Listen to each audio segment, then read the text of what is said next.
Cheers, everyone. South Florida Bourbon Guy coming at you with another daily bit from the barrel. And again, appreciate the follow, the support on Instagram, TikTok, and Facebook. You can find me under South Florida Bourbon Guy. Make sure you're following me. If you're not on Instagram, TikTok, or social media, I also post my videos on my YouTube channel. Again, South Florida Bourbon Guy.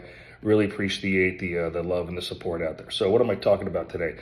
Well, in front of me, I have a handful of cigars. I don't know too much about cigars. Again, I'm not really a big fan of them, but for this particular video, I needed some props. So in front of me, I've got an Oliva, Padron, My Father. I'm talking about Cigar Cut Bourbon. So what is that? So it's relatively new. And again, it's been around a little while, but not too long, but it's just another way to finish these bottles of bourbon. So basically what the distiller does is they'll come up with their whiskey blend. In a minute, I'm going to talk about Old Elk, their cigar cut, and they're basically finishing the bourbon in barrels that have previously stored cigars in them, and they get a different type of smell. They get a different type of taste.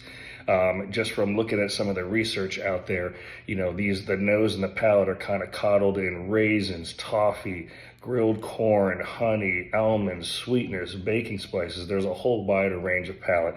But what they basically do, and I'm going to use Old Elk as an example, is they've got their 3 whiskey blend. Now, Old Elk Cigar Cut comes in right around 112 proof or so. It's like about $100, depending on where you live, or so maybe a little bit more.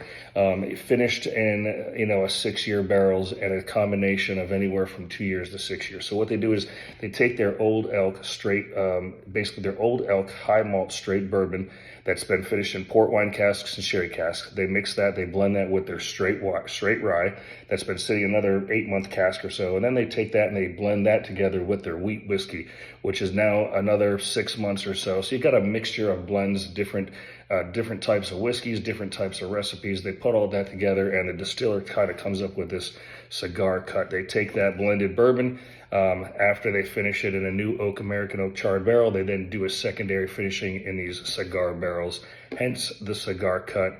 Again, something new. Check it out. Leave me a comment. Let me know what you think, and tell me what your favorite cigar cut bourbon is. Thanks for following the South Florida Bourbon Guy with another daily bit from the barrel.